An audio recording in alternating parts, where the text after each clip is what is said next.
Oui, merci une autre fois à toutes et tous pour être ici. Je suis vraiment très ravie d'être ici chez Aware pour partager cette recherche. Je suis surtout très ravie d'être avec Claudia et Bruna. Comme je disais avant, ils sont deux membres du groupe féministe artistique Leni Messiac, un groupe de Naples. Aussi, je veux dire qu'en fait, on a créé un petit accrochage de l'espace pour voir des documents issus de la longue et riche histoire de ces groupes qui, comme souvent ça arrive pour les archives de l'histoire de l'art des femmes et du féminisme, ils sont issus de comme on dit, sont des documents vraiment qui sont issus d'espaces domestiques et qu'on a le plaisir, voilà, grâce à l'aide de Claudia et de Bruna de l'avoir ce soir avec nous. Et du coup, je vous en prie vraiment après à donner aussi un coup d'œil à cet accrochage. Et peut-être, je vais dire encore quelques mots sur la pratique voilà, féministe, artistique de les groupes avant de commencer cette conversation avec Claudia et Bruna. Comme je disais avant, les messieurs ces groupes est né à Naples dans l'année 1970 par l'initiative de Lina Mangiacapre, une artiste multiforme, polyédrique. Elle avait étudié journalisme à Rome, elle après rentré dans sa ville natale, Naples, où, comme elle disait, elle voulait en fait fuir à l'université pour faire de la philosophie avec des pêcheurs et des surveillances de la ville. Et là, en fait, dans ces moments, c'était un moment quand même très aussi expérimental pour le féminisme, pour les mouvements de libération des femmes en Italie, comme un peu dans tout le monde. Les Némessiers, qui ont commencé leur premier pas, en disant qu'en fait, dans les mêmes années, sont écrits les premiers manifestes. Et ils ont commencé une riche création autour voilà, de la performance, des films, soit des short films, des longs métrages, des, des actions politiques, même dans l'espace public de la ville. Et toute cette activité, cette création, c'était vraiment basé sur l'idée que la libération des femmes et l'idée d'une émancipation, d'une libération plus que d'émancipation des femmes, ça passait autour de la créativité. Du coup, pour elle, la créativité, c'était politique, politique, c'était créativité. Il n'y avait aucune différence et surtout cette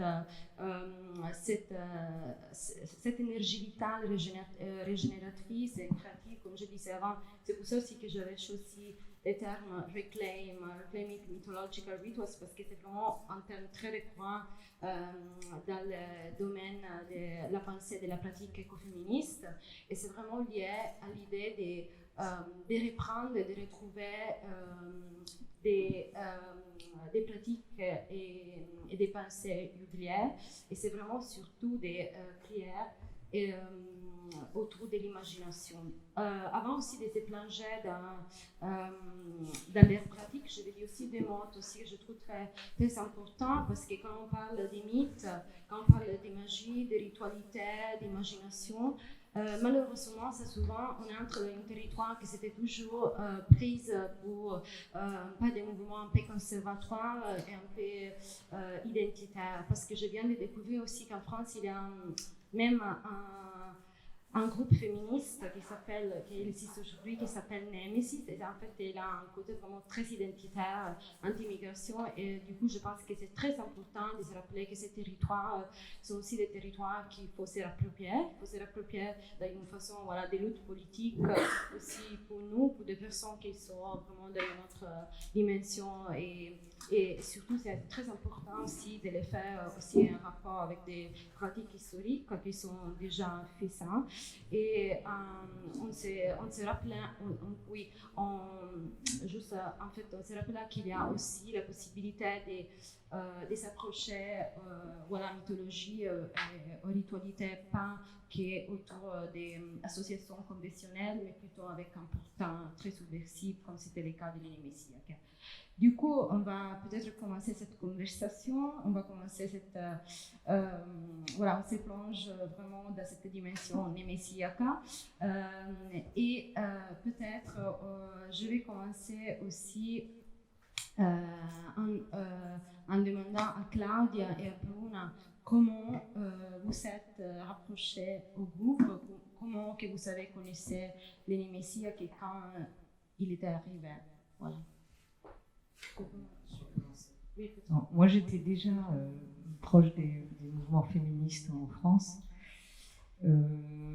Notamment, j'étais un peu transfuge entre Psychepo et les autres.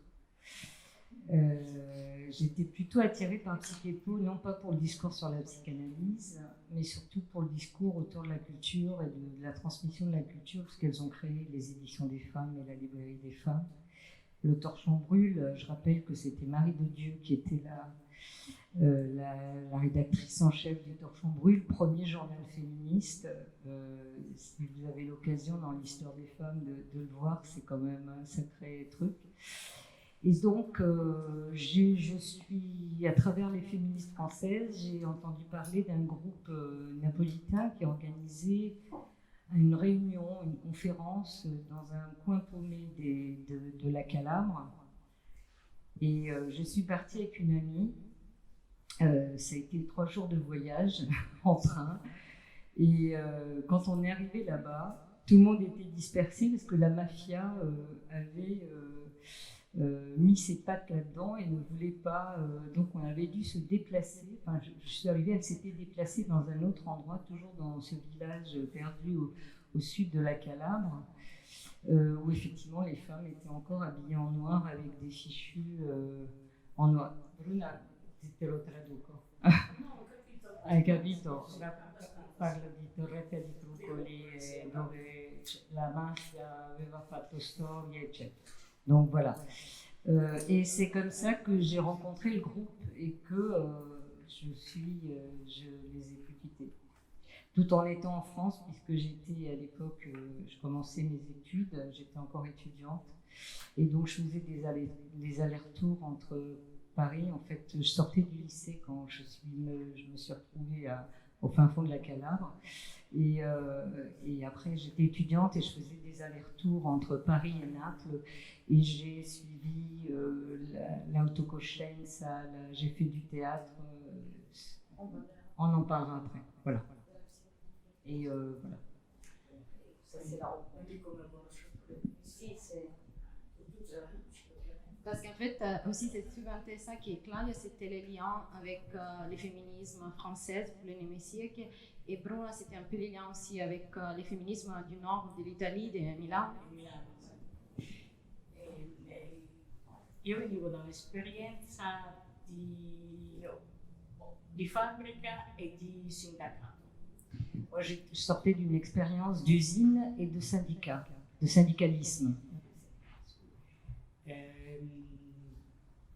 Il sindacato ha organizzato un incontro vicino a Roma solo per donne, però di sindacato.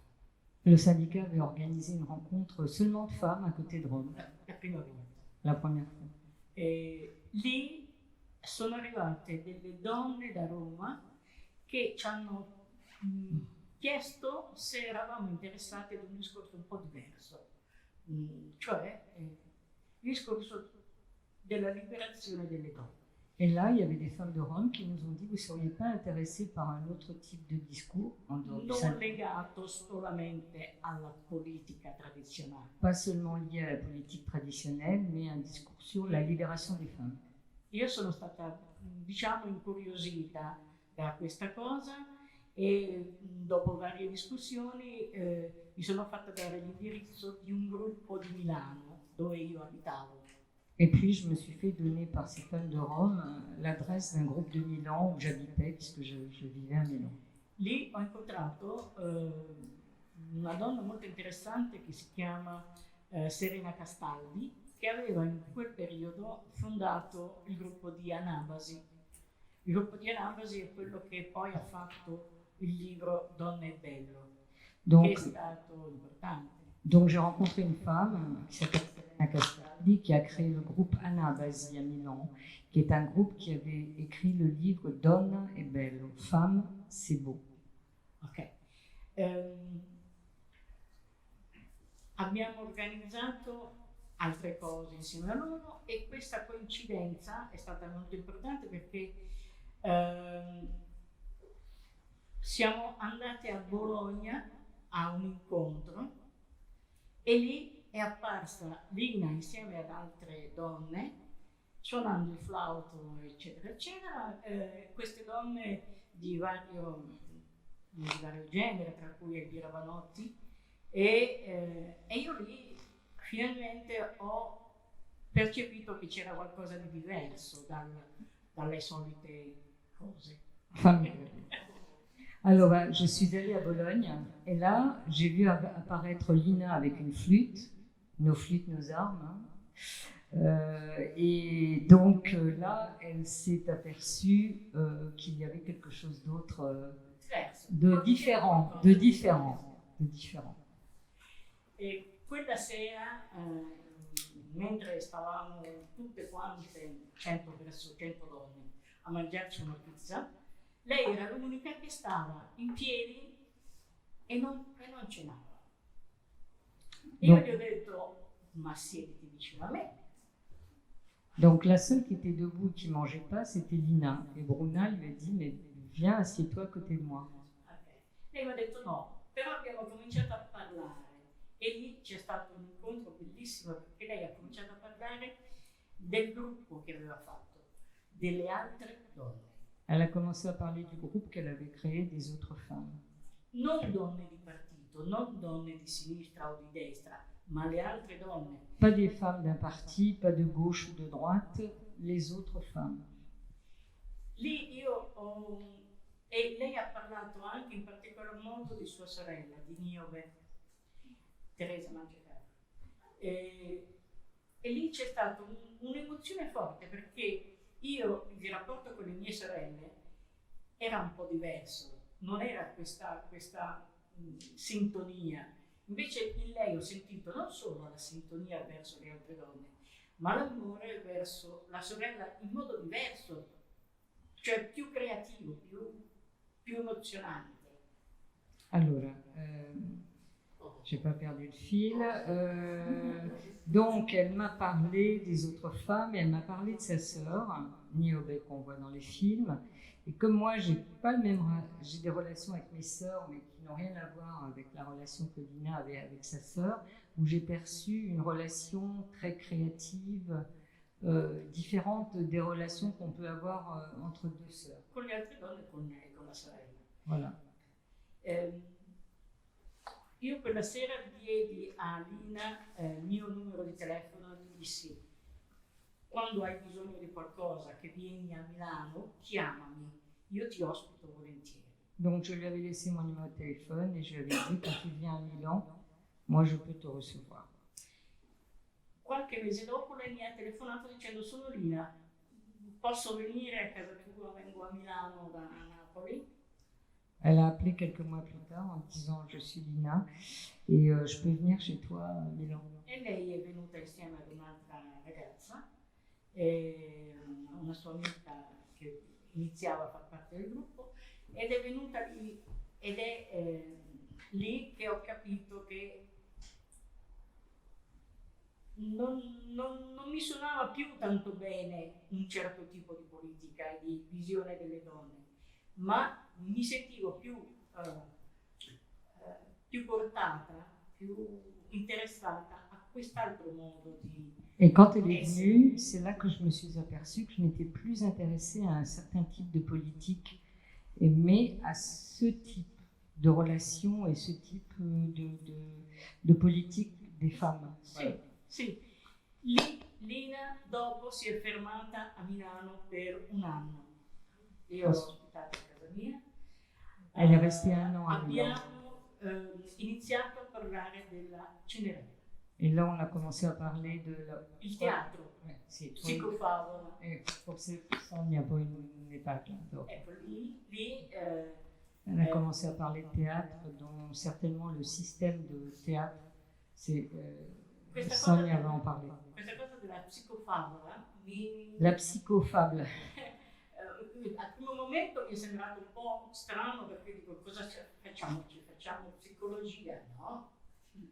Facciamo un'altra cosa. E lei mi ha spiegato che cosa era di diverso. Elle a expliqué ce que c'était que la psychofable, parce que, oui, on revient après là-dessus. Oui. Les rencontres, on reviendra sur ça après, sur la psychofable, sur cette méthodologie. Peut-être qu'il faut préciser que Lina Mangiacapre, comme je disais avant qu'il avait l'initiative du groupe, c'est la femme que vous voyez avec les chapeaux et des lunettes très fantasieuses. Voilà, c'est elle. On va voir aussi des photos des Crucoli di Torretta, que c'est les lieux où en fait Claudia elle a rencontré Lina en Calabre, c'est juste après ça.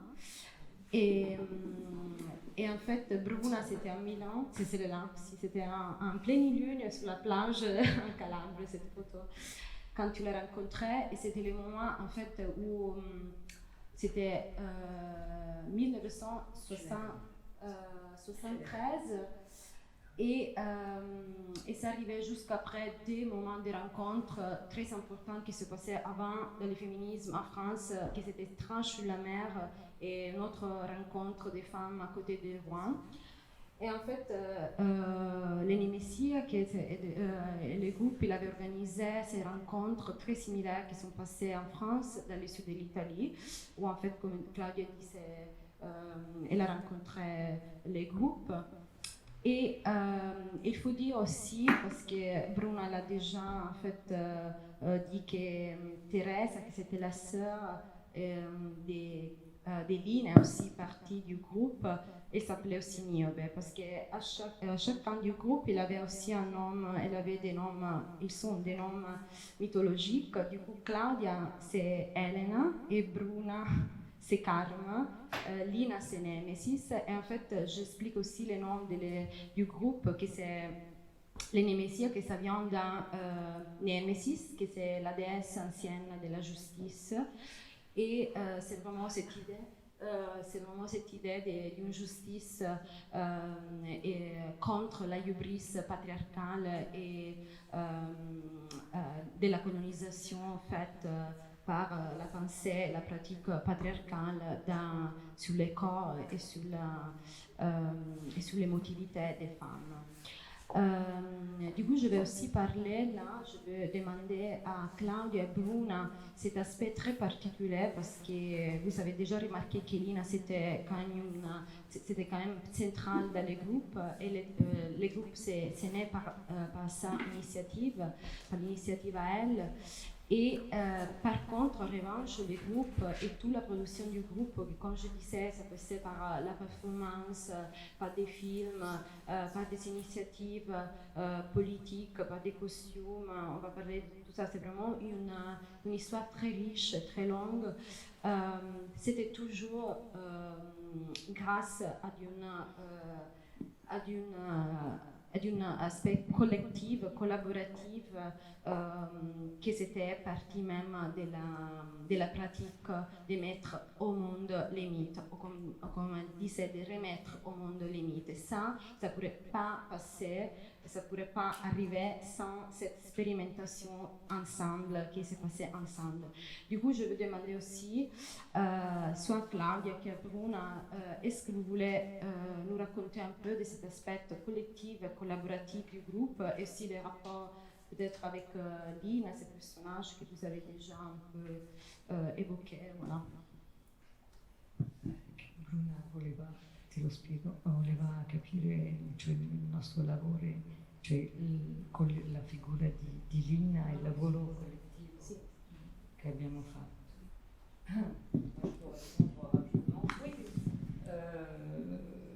Lina avait une capacité, pour ceux qui l'ont connue, une capacité à la fois d'une manière très libre et une capacité de faire sortir de toi des choses que tu ne soupçonnais pas, notamment d'un point de vue créatif. Elle laissait une grande liberté en fait, tout en t'orientant très, très peu, mais quand même jamais de manière directive. Et du coup, ça a permis de faire des expériences que, en tout cas, moi, j'étais très jeune, mais j'avais jamais pensé pouvoir faire. Et que ce soit au théâtre, que ce soit au cinéma. Bon, après, évidemment, j'ai participé activement au Festival de films de femmes, parce que j'avais toujours une passion pour le cinéma. Mais par contre, le théâtre, etc., la musique, l'expérience à l'hôpital psychiatrique du Furione a été quelque chose d'assez incroyable. Bon, tout ça, j'aurais jamais pensé le faire. Et Lina avait cette capacité de... Il y a un terme en français qui ne vient pas, mais de répandre une force et on était sûr de soi, alors qu'au départ, pas du tout. Et ça, c'est une grande qualité. Je ne sais pas, ceux qui l'ont connu. Une énergie, voilà, une énergie et une émulation et tout ça. Donc, elle était vraiment un catalyseur, quelque chose de ce genre-là pour moi. Elle habite au Detto, più o meno. Sì, sì. Allora, la questione dei ruoli. Io credo che in una relazione, diciamo, collettiva ci sia sempre qualcuno o qualcuna che ha una marcia in più. Dans tout ce qui est collectif, il y a souvent une personne qui a une vitesse en plus. La marcia in più, c'est un terme de voiture. Ma questo non deve essere visto come un fatto negativo, anzi, deve essere visto come un fatto positivo, perché questo significa che ti dà degli stimoli in più. Oui, au contraire, ça doit être vu comme quelque chose de positif parce que ça te donne des stimulations. Quelqu'un qui a une capacité, effectivement, d'avoir la marcia in più, à voir plus loin. Voilà. Io credo che, diciamo, la stella polare sia stata Lina, sicuramente. E questo va riconosciuto e io amo questa cosa molto profondamente perché a me personalmente ha dato tantissimo, ha dato proprio una vita in modo diverso. L'étoile polaire, pour moi, c'était Lina et elle m'a énormément donné, elle m'a donné la possibilité de voir une vie différente. Okay. Lina ha ricevuto moltissimo da noi. Lina a beaucoup reçu de notre part. La nostra energia si è fusa con la sua. Notre énergie s'est fondue avec la sienne. E questo ha creato il gruppo delle Nemesia. Et ça a créé le groupe des Nemesia. Perché insieme abbiamo veramente, come si dice in alcuni scritti, abbiamo inventato e creato la nostra modo di vivere, la nostra fantasia, abbiamo liberato il nostro corpo, abbiamo creato un'altra storia. Parce que comme on l'a écrit, ça nous a libérés, ça a libéré nos corps, ça a libéré nos esprits et la lutte et oui, l'esprit, la tête. Ognuno di noi ha inventato, diciamo, di nuovo la nostra vita. Chacune a inventé sa propre vie. Ha scoperto una dimensione, una potenza che avevamo dentro di noi che nessuno ci aveva dato la possibilità di scoprire. On a découvert une puissance à l'intérieur de nous-mêmes que personne n'avait jamais fait ressortir. Questa scoperta man mano che la facevamo ci riempiva di orgoglio e di gioia perché abbiamo avuto l'energia di fare anche l'impossibile. Parce qu'on a eu l'énergie de faire l'impossible. E qui anche tutte le azioni che noi abbiamo fatto, non solo nel teatro, ma poi è nel cinema, nella scrittura, nella stampa. Ognuno di noi ha tirato fuori qualcosa di unico di sé. Chacune d'entre nous a sorti d'elle-même une chose unique de soi, une chose en particulier en fait. E penso che questo sia un unicum del nostro gruppo. Non conosco altri gruppi che hanno questo tipo di particolarità. Je pense que ça, c'est la particularité de notre groupe, de sortir cette unicité de Perché chacune. non c'è stata nessuna costrizione, Il n'y a eu nessun ruolo aucune obligation, aucun stabilito, rôle établi. ma ognuno di noi ha avuto Mais la chacune capacità a eu la in capacité modo collettivo di crescere e di de dare grandir un unicum di proprio alle altre. et de donner à chacune ce qu'il y avait d'unique en soi.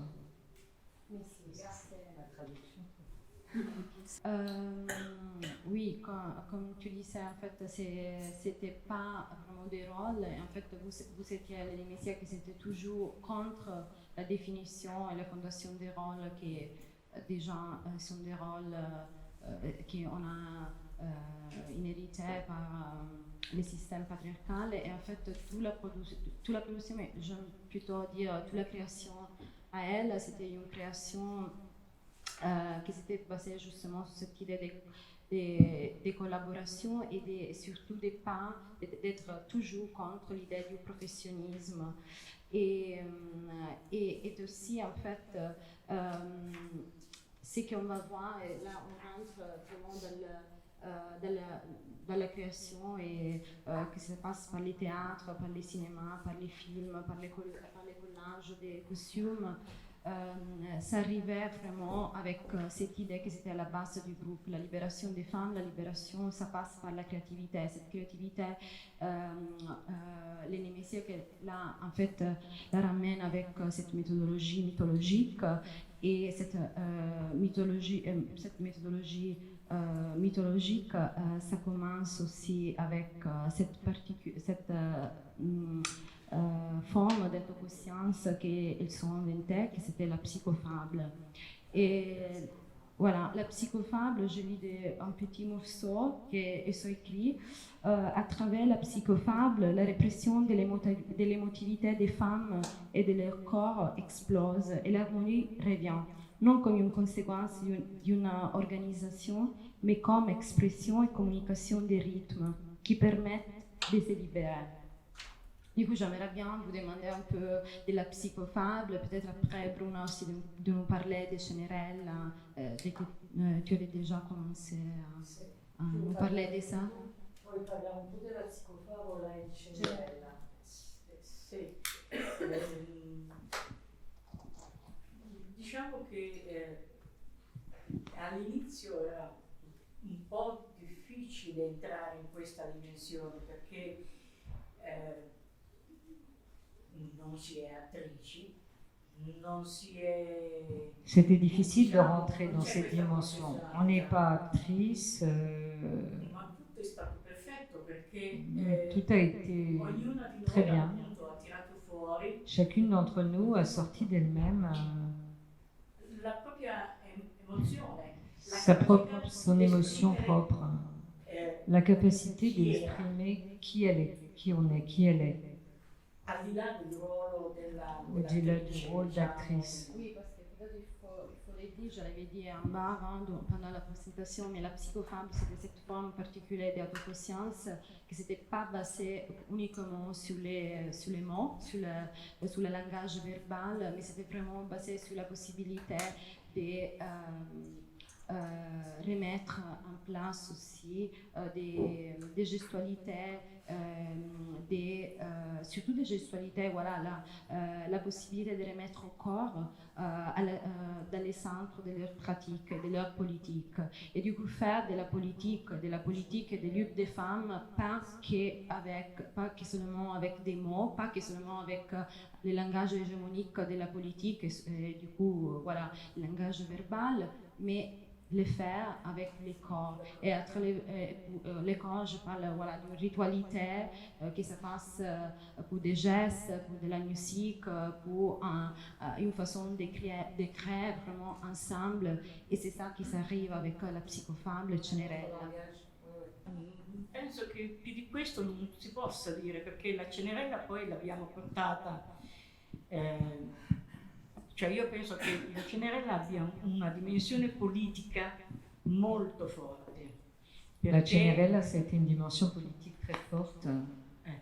Perché rimette non solo diciamo, rimette in contesta la dimensione della ragazzina che cerca il principe azzurro. Donc on remet dans un contexte la petite jeune fille qui cherche le prince charmant.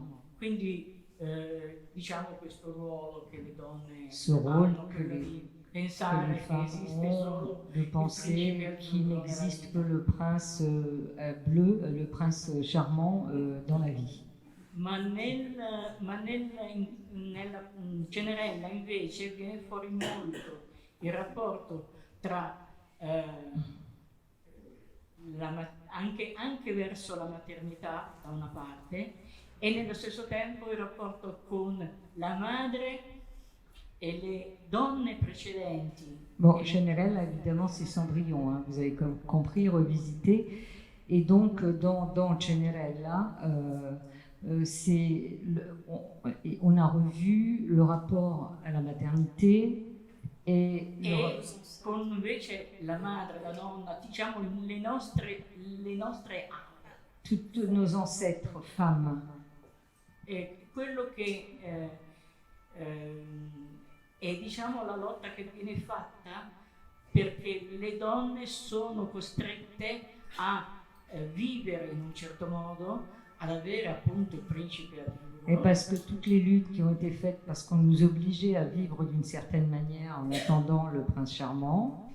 Et à partorire con dolore. Et à accoucher dans la douleur. Il rifiuto di questi schemi. Et c'était le refuser tous ces schémas.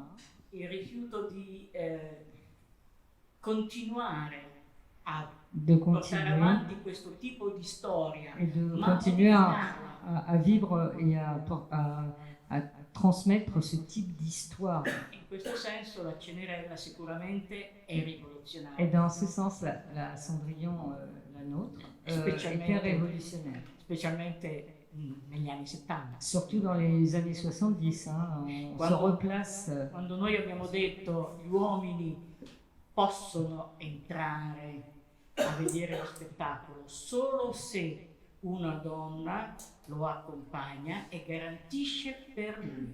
On a permis aux hommes de rentrer voir le spectacle uniquement s'ils étaient accompagnés par une femme qui garantissait pour eux. Ce qui a été une sacrée révolution dans les théâtres. Ha creato scandalo e rivoluzione da parte di alcuni maschietti che si sentivano trattati male. Donc tous ces pauvres garçonnets qui se sentaient maltraités, ça a créé une révolution. On replace ça années 70. Hein. C'est les femmes qui ne pouvaient pas rentrer seules dans les lieux publics, hein, je vous rappelle. Pour ceux qui ont connu les années 70-80 même, tu devais être accompagné.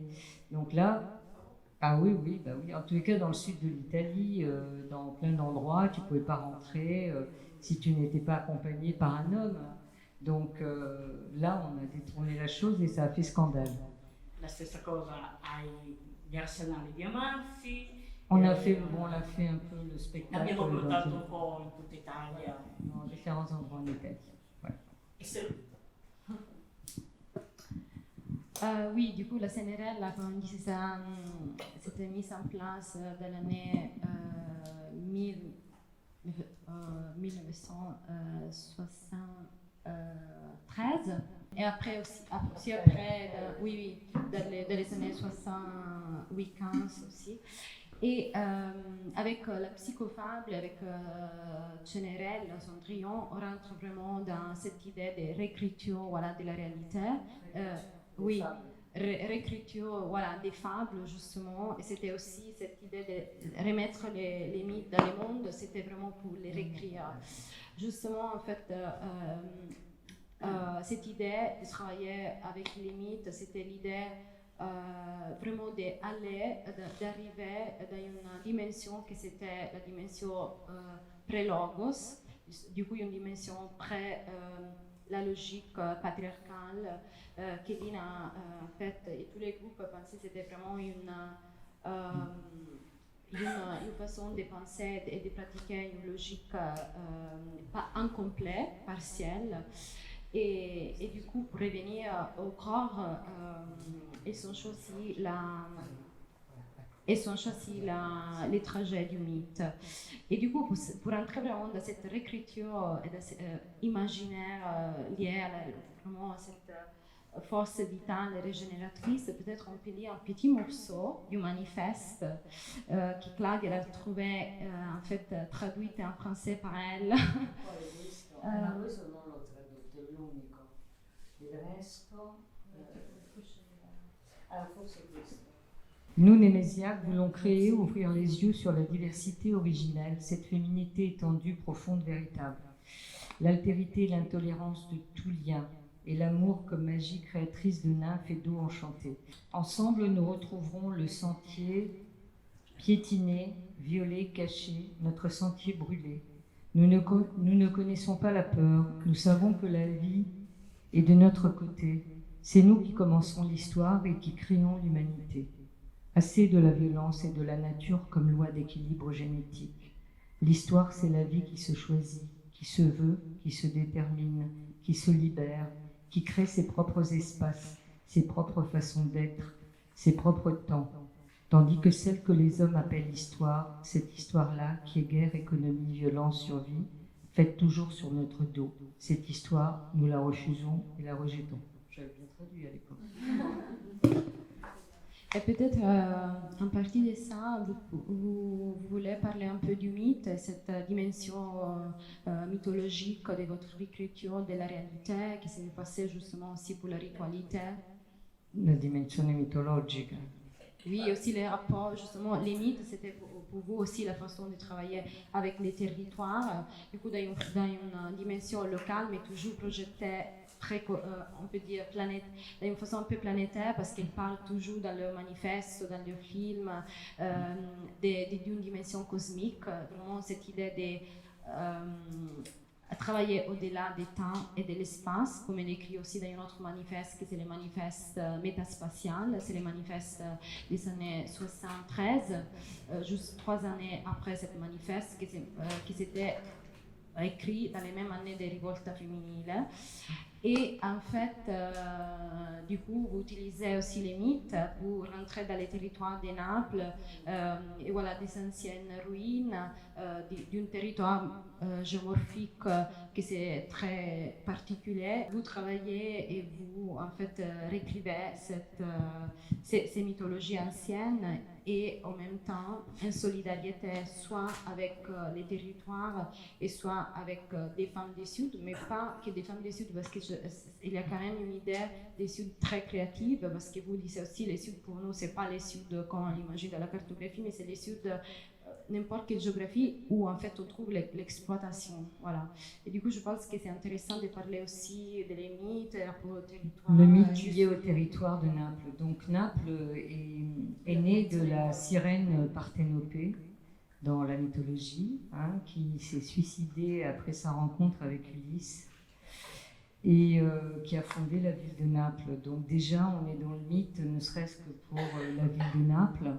Et beaucoup de territoires, Naples c'est la Grande Grèce, c'est la Magna Grecia, donc nous sommes aussi dans le territoire du mythe et des Sibylles. La grotte de la Sibylle se trouve à Naples. Nous avons la Soufrière qui est un volcan. Il y a l'Énéide qui également a été écrit à Naples. La tombe la tombe de Virgile est à Naples. Donc c'est un territoire très riche par rapport à la mythologie, un territoire qui a été piétiné, détruit, pollué et et folklorisé. Voilà. Donc c'était important de replacer le mythe dans ce territoire, parce que Naples c'était la ville des voleurs, une ville sale, pleine de poubelles. D'ailleurs, je crois que dans le premier film que vous avez vu, il y avait interdit de se baigner, divieto di balneazione, parce que toute la côte a été polluée par une grosse industrie qui s'appelait Italcider. Donc nous sommes déjà dans l'écoféminisme avec ce film-là, hein, puisque on montre énormément la pollution, je veux dire, pendant des années. Ça commence que maintenant, de pouvoir se baigner sur toute la côte, et encore pas tout, qui a été totalement pollué, et puis où effectivement, il y a des plages privées, tout ce qui était propre, c'était des plages privées. Il y a la descente de la Gaiola qu'on voit dans le premier film, enfin moi je n'y étais pas, mais elles étaient toutes avec des écrits sur les robes. Ils descendaient dans un endroit qui est devenu aujourd'hui une réserve marine et on doit réserver pour pouvoir y entrer. Et à l'époque, c'était pollué, ils jetaient des plastiques, il y avait tout. C'est dans Naples, la Gaiola, c'est un endroit magique. Et c'est la descente que l'on fait avec écrit dessus. Je pourrais lire un bout du texte. Oui, c'est assez fort sur la pollution et comment le territoire a été comme le corps des femmes. Donc l'écoféminisme dont on parle aujourd'hui, on l'avait déjà à l'époque, la relation entre le territoire et le corps des femmes. Voilà ce que je peux dire sur le mythe.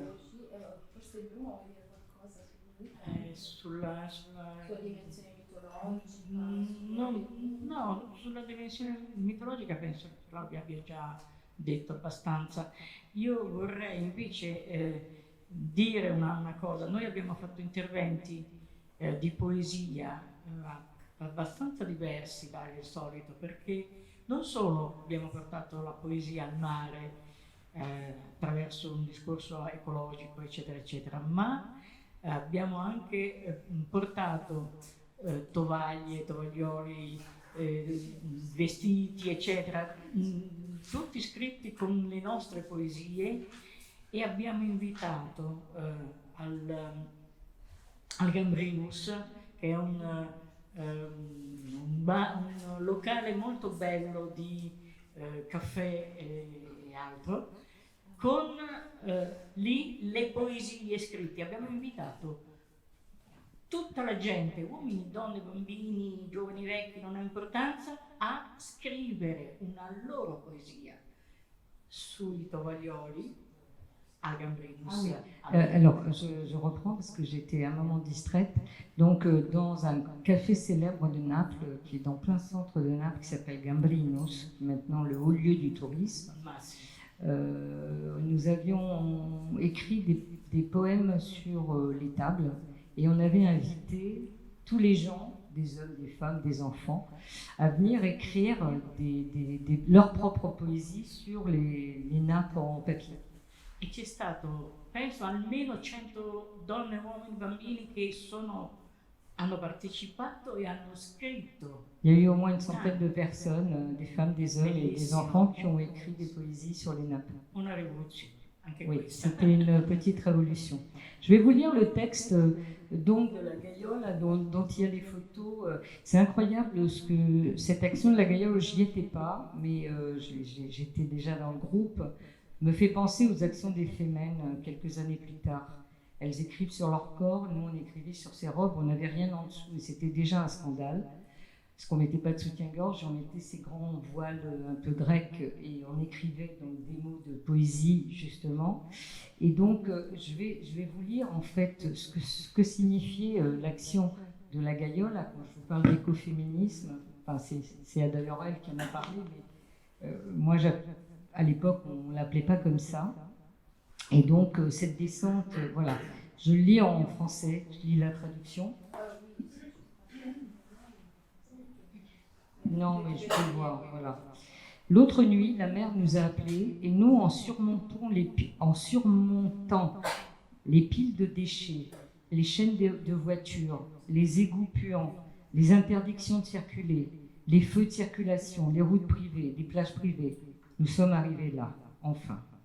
Et maintenant, écoutez ce que nous avons à dire, ce que la mer nous a communiqué, parce qu'il y a une grande crise dans l'océan, Un référendum doit être organisé par tous ses habitants. Le grand problème doit être abordé et résolu. Il y a une crise de la faune et de la flore. L'impérialisme de la terre est en train de détruire le socialisme de la mer. La loi de la terre réprime complètement les habitants de la mer, qui font des manifestations, des grèves, des conférences. Un groupe de poissons dissidents a menacé d'évacuer l'ensemble des fonds marins si une loi n'était pas rapidement abrogée. Mais les problèmes de la mer sont nombreux. La puanteur du pétrole tue la population, détruit la flore, crée des formes de dégénérescence de l'environnement. L'exploitation irrationnelle des ressources conduit au grave problème de la crise de l'énergie marine. Si tout cela n'est pas réalisé dans un délai très court, la mer ne garantit plus le contrôle de ses habitants. Ils pourraient s'organiser et marcher contre la terre. Une course aux armements est déjà en cours et l'on soupçonne qu'une arme de grande taille fabriquée près de l'Atlantide s'apprête à marcher sur Washington pour faire justice. Selon les sources fiables, une énorme meute de requins féroces aurait proposé de pénétrer dans le Pentagone et plusieurs continents immergés auraient décidé de ressurgir pour se venger. Le sabotage a déjà commencé et se poursuivra.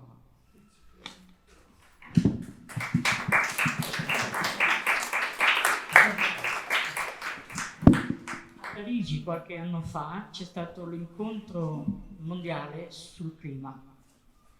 Il giorno prima di questa conferenza a Napoli il gruppo delle Nemesie e tante altre persone hanno organizzato in piazza Plebiscito una grandissima manifestazione sul clima. Oui, à Naples, on avait organisé sur la place principale une énorme manifestation sur le climat. Il convegno quando era? Qualche anno fa, adesso non ricordo più. Il y a quelques années. Era l'incontro mondiale, diciamo, dei capi del mondo sul clima. Il y avait une rencontre mondiale sur le climat à Paris, je sais pas, non, elle se souvient pas en quelle année là. Hein? C'était voilà la COP c'était à Paris? Je me souviens pas, enfin je me souviens que c'était à Paris. Et donc on avait... E il giorno prima, prima abbiamo organizzato a Napoli. On l'avait organisé à Naples avec le groupe. E come associazioni ecologiste, eccetera, eccetera, una manifestazione in questa grande piazza, una piazza principale. Dans la place principale de Naples, on avait organisé avec des gens sensibles aussi à l'écologie cette manifestation sur le climat. Je voulais juste ouvrir une parenthèse, ce texte qui a été écrit dans les années 70, aujourd'hui, à propos des poissons qui attaquent. Vous avez vu les comportements des orques et des baleines dans l'océan qui justement se rebellent à la pollution. C'est incroyable. Ils attaquent les navires. Oui, merci, vraiment, cette traduction, c'est vraiment ce magnifique texte. On va rentrer peut-être... parce que ça nous ramène les premiers films que vous avez vus. On va rentrer du coup dans la création du cinéma delle Nemesia, que c'était vraiment une partie très centrale de votre création. Ça est devenu à un certain moment là un peu privilégié de votre création. Et Lynn a même écrit après des livres très importants pour la réflexion des films des femmes et surtout la différence entre films des femmes et films féministes comme Cinema femminile et Cinema femminile 2 que vous trouvez aussi dans l'approchage des documents. Et en fait parler du cinéma, en fait, de l'animation, que j'aimerais bien revenir sur les deux films qu'on a vus. Oui. Et tout savoir, et tout aussi, j'aimerais aussi bien vous demander comment vous, en fait, ces rapports collaboratifs et cette production des films, tout ensemble, comment ça arrivait, comment en fait... La collaborazione per creare i film tutti. Come lavoravamo insieme? Parce que vous avez peut-être remarqué aussi. No, dopo il festival, prima il film proprio. Quindi come lavoravate insieme?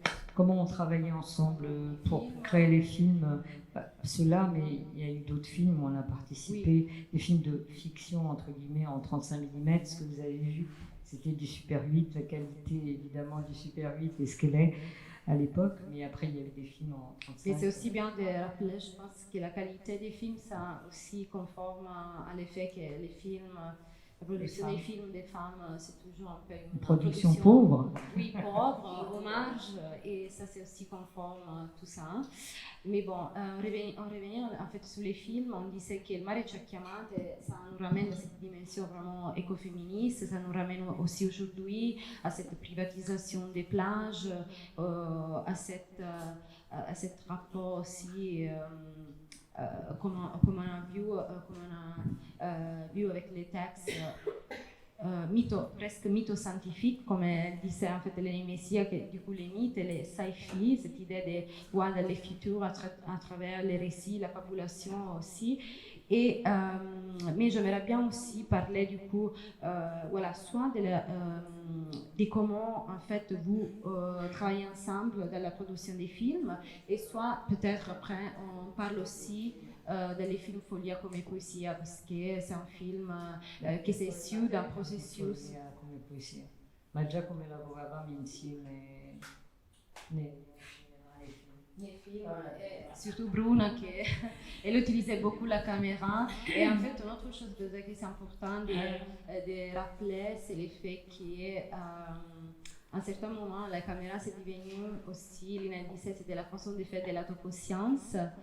Et en fait, les groupes, les métiers, que c'était les seuls groupes qui faisaient de l'autoconscience justement avec la caméra, pas que dans l'ambiance domestique, comme c'était toujours, mais vraiment dans la rue, comme on a vu en fait, comme on voit dans les films avec la psychofable, leur pratique très particulière de faire de l'autoconscience, c'était pas que dans une ambiance en fait domestique, mais plutôt vraiment élargie dans l'espace public et dans des actions sociales. Du coup, peut-être on va parler aussi de ça avec les films Follia come poesia qu'on a déjà vu. Parliamo dei lungometraggi prima. Dei long métrages ou... No, parliamo abbiamo visto di quelli che abbiamo visto. Ok. Non mi si vede perché sto riprendendo. Moi je filme donc on ne me voit pas.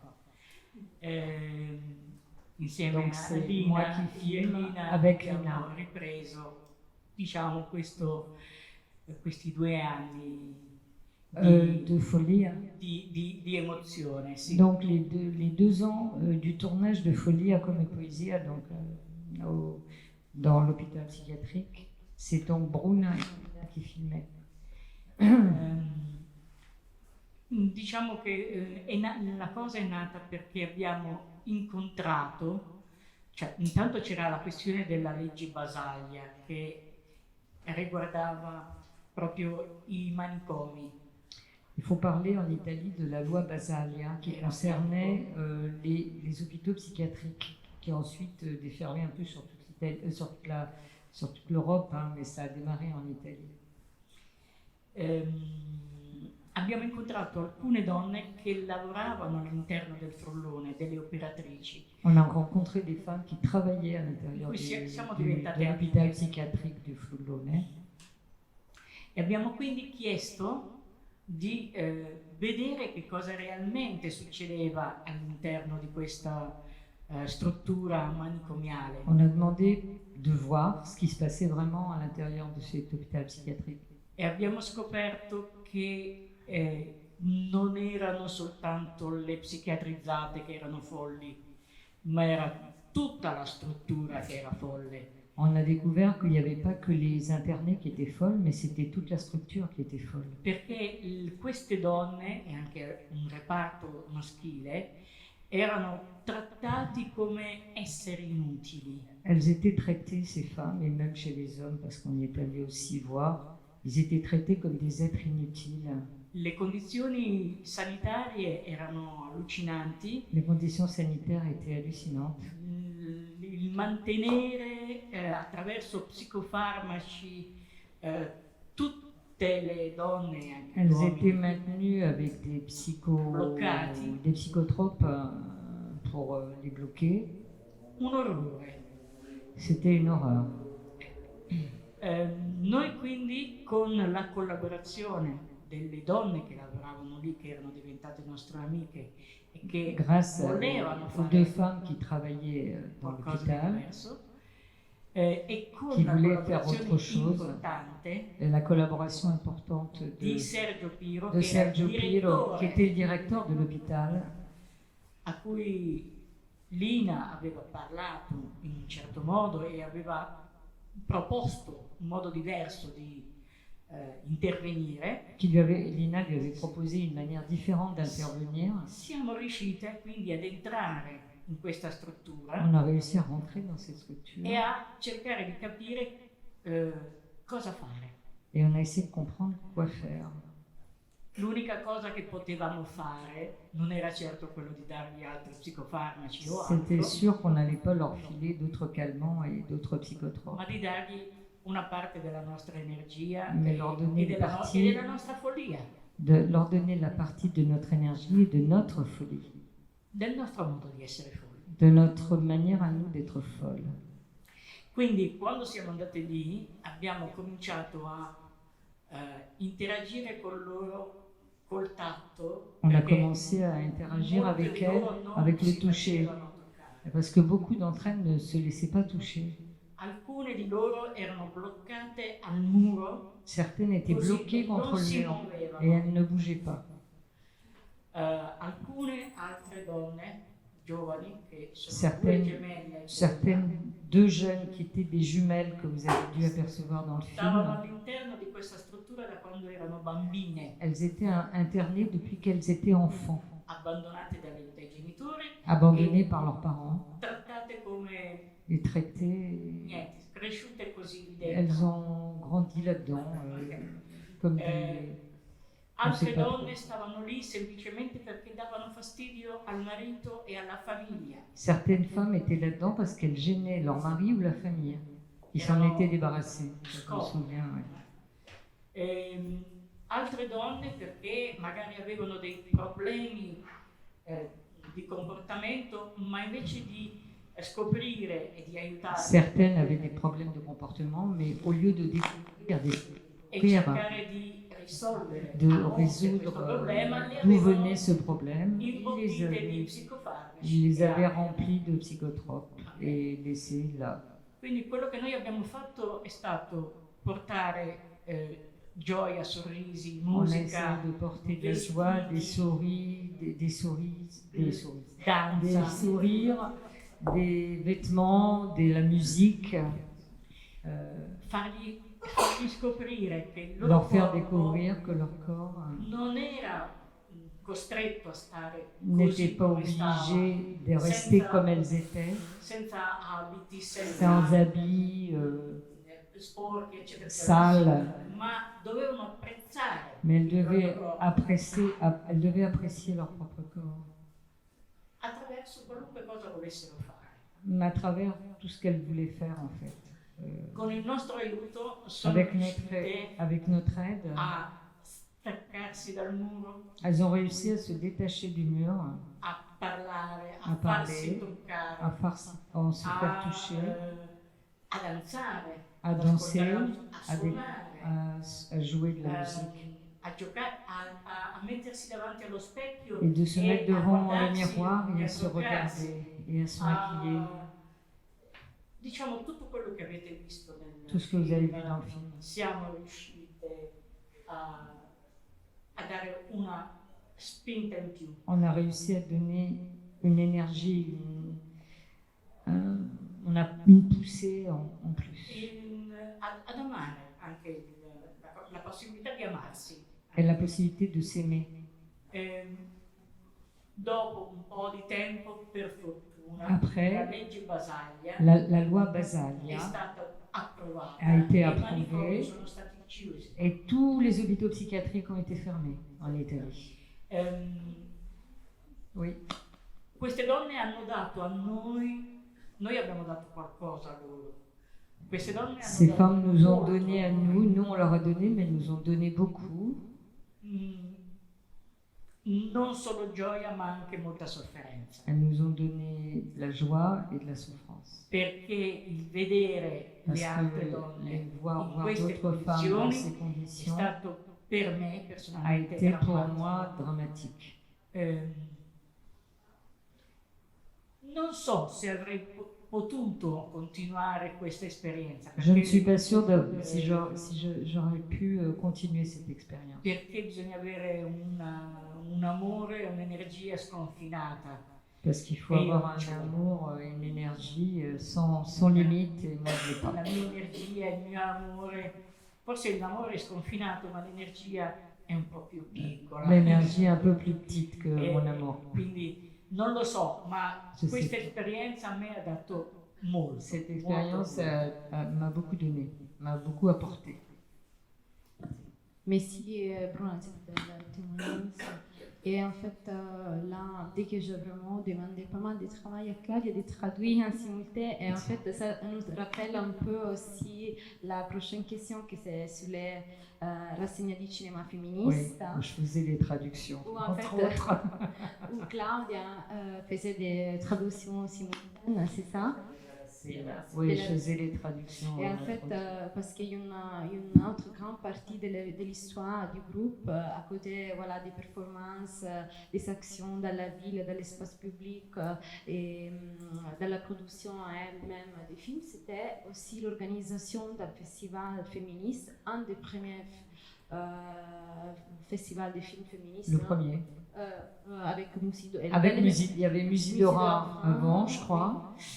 Ça a été le premier, ça a été Musidora. Rosine Grange qui est là, qui a collaboré avec nous à Sorinte. Elle vous racontera comment elle et sa collègue et amie ont amené les films en voiture de Paris à Naples pour le premier festival et à Sorinte.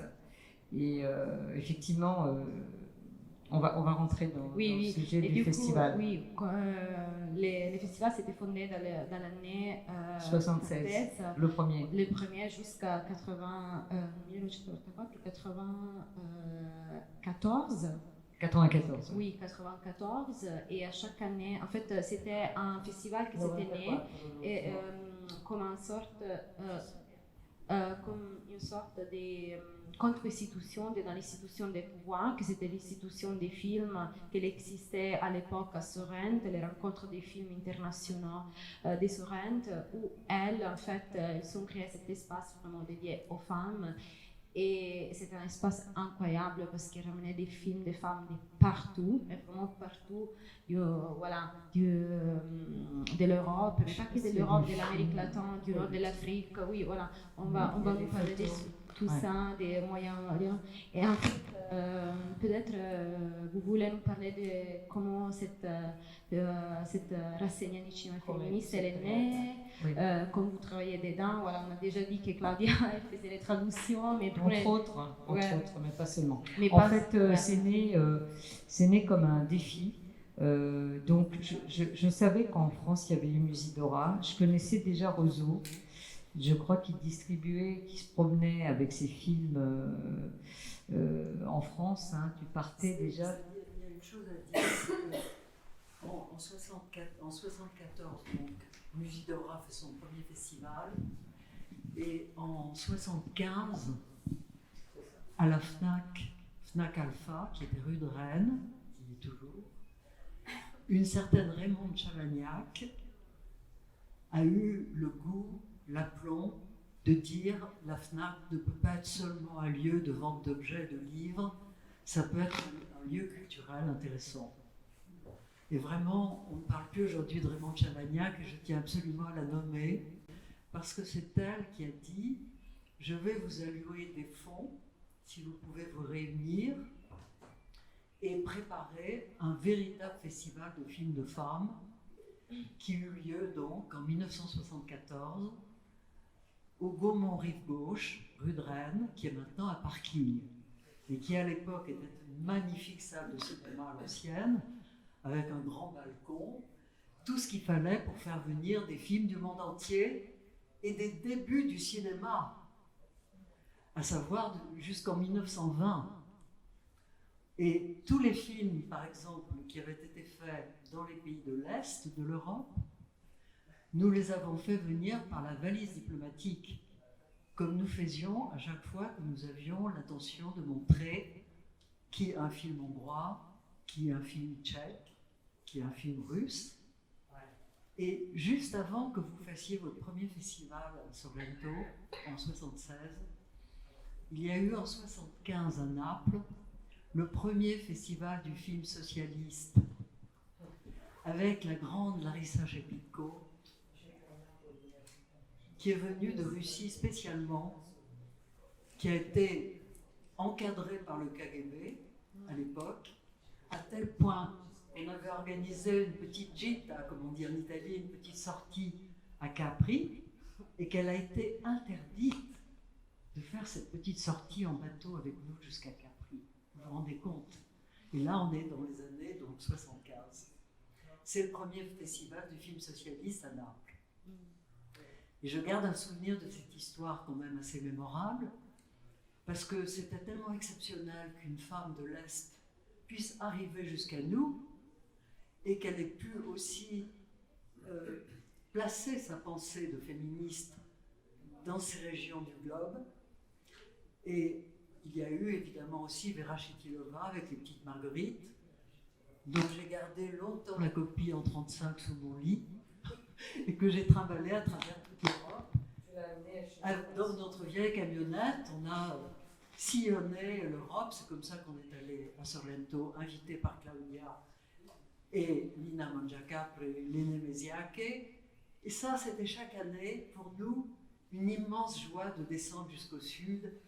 Et parce que leur fonctionnement avait ce que tu as bien décrit aussi, toi, tout à l'heure, Bruna, tutta una originalità. Une originalité qui se développait dans le cœur et dans l'âme, qui était très précieuse pour nous, parce qu'on franchissait des kilomètres en voiture, à nos dépens financiers, parce que nous, on était une petite association intitulée Cinefemmes Internationales, et on avait chacune un job. Viviane avait son job d'un côté, moi j'avais le mien de l'autre. À l'époque, j'étais journaliste et traductrice. Aujourd'hui, je suis psychothérapeute. C'est pour ça que j'étais très intéressée aussi par le film sur le manicomio, sur l'hôpital psychiatrique, parce que j'en ai vu beaucoup des hôpitaux psychiatriques, y compris ici. Et c'est les Italiens qui ont, à un moment donné, et les Anglais, cassé le vieux système pour instaurer quelque chose de différent pour les personnes souffrant de diverses pathologies, comme du reste plein de gens dans la vie courante aussi. Mais bon, certains ont besoin d'être enfermés, ont des difficultés, ont besoin de prendre des remèdes pour être un petit peu mieux. Mais Big Pharma s'en sert beaucoup. Bon. Et donc, avec notre plateforme de rencontres, mais ce que je voudrais dire, c'est que cette plateforme a eu lieu grâce à ce premier festival de films de femmes à Paris, au Gaumont-Rive-Gauche, donc initié par Fnac Alpha. On était 12 à préparer ce festival. Ça a duré 10 jours, de midi à minuit, dans cette immense salle de 600 places. Et les femmes faisaient la queue depuis 7h du matin pour être sûres de pouvoir entrer dans la salle. C'était quand même un très grand événement, très joyeux et très solidaire, très sororil, je ne sais plus comment dire. Et à la suite de ce festival, on nous a demandé comment se procurer les films. Et on s'est dit, bon, pour pouvoir faire ce travail, donc d'entremission, de plateforme entre le public et les réalisatrices, il faut créer une association de 1901, qui est le grand truc en France, qui a été créé en 1901 et qui permet de faire toutes sortes d'associations et de faire des quantités de choses intéressantes. C'est ce qu'on a fait, et on a donc créé Cinefemmes Internationales. Et on s'est dit, il faut faire un catalogue. Je me souviens de jours entiers où je recensais tous les films qui avaient été faits dans le monde par des femmes, en m'inspirant bien sûr de ce qui avait déjà eu lieu en Allemagne, avant nous, avant vous, et aussi aux États-Unis. Et toutes ces petites structures qui sont mises en place ont été extrêmement importantes pour relationner entre nous, entre l'Amérique et ici, et entre chaque pays d'Europe aussi, l'Espagne, le Danemark. Je me souviens, on est allé à Amsterdam, c'était Cinémine, qui était un groupe très intéressant aussi, formidable. Ouais. Et voilà, ça se développait, ça surgissait. C'est ça qui était extraordinaire, c'est que dans les années 70, mes chères femmes jeunes, nous descendions dans la rue chaque jour. Chaque jour, il y avait une idée nouvelle qui surgissait. Vous vous en souvenez, bien sûr, celles qui sont là. C'était extraordinaire.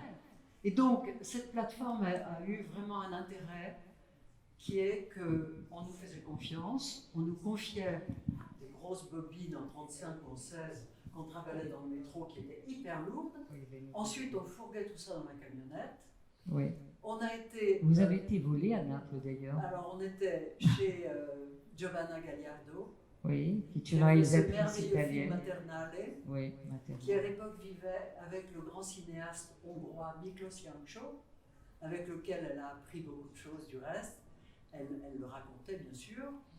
Et quand on a retrouvé la camionnette, il n'y avait plus que les films.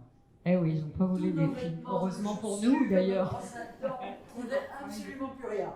On a été complètement dévastés. Ce que je voulais dire, c'est que le premier festival, donc, il y avait des films qu'avaient ramenés Rosso et Viviane, mais nous avions également présenté des films, parce que je me souviens comment ça s'est passé la première fois qu'on a été voir le président de l'Office du tourisme de Naples, Lina et moi j'avais 20 ans, Lina pas beaucoup plus vieille, et on débarque dans le bureau de ce mec et on lui dit on voudrait faire un festival de films de femmes. Il dit ah bon, il y a des films de femmes? Je dis oui, je peux vous en donner, puis je commence à citer des films de femmes françaises, des choses que j'avais vues à Paris, je savais, et on a cité 2 noms de femmes italiennes, dont Dasha Magaini, qui est une féministe, écrivaine et réalisatrice. Et là, quand on a commencé à citer des noms de femmes italiennes, ça a commencé à l'intéresser.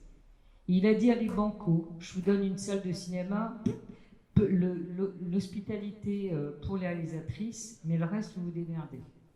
Donc tout était fait avec notre autofinancement. Les filles sont venues avec les films de Paris en voiture. À l'époque, l'essence coûtait moins cher, mais quand même, elles se sont fait tout voler. Et on a pu faire un premier succès. Et donc après, ça a été un tel succès, ça a été monstrueux. La salle de cinéma avait dépassé les normes de sécurité. Il y avait 200 personnes qui étaient restées dehors. Et du coup, l'année suivante, on est rentré à l'intérieur d'un festival existant. On est les seuls, je crois, en Europe à avoir fait ça. C'est-à-dire, c'est comme si au Festival de Cannes, il y avait une section féministe. Les Rencontres internationales du cinéma étaient un festival officiel italien qui avait lieu tous les ans avec un pays invité chaque année. Et donc, on s'est inscrit dans ce festival avec la Rassegna del Cinema Femminista, donc le festival de films féministes, où on présentait bien sûr que des films de femmes, et on suivait, par exemple, la France, on a passé les films français, et on a présenté des films du monde entier, les Africaines, Safi Faye. J'ai une photo de moi, je crois, au Festival de Cannes avec Safi Faye, qui est une réalisatrice africaine fantastique. Il y avait des réalisatrices israéliennes, palestiniennes, algériennes. On avait Assia Djebar qui était venue présenter son film. Enfin, donc il y avait eu le monde entier et ça avait été, je crois, un moment très important. Les femmes venaient de toute l'Italie, à Naples et à Sorrento. Les filles du Nord descendaient dans le Sud. Si on connaît l'histoire de l'Italie, c'est quand même assez rare. En général, c'est le contraire. C'est les gens du Sud qui émigrent dans le Nord. Pour une fois, on avait inversé les rôles.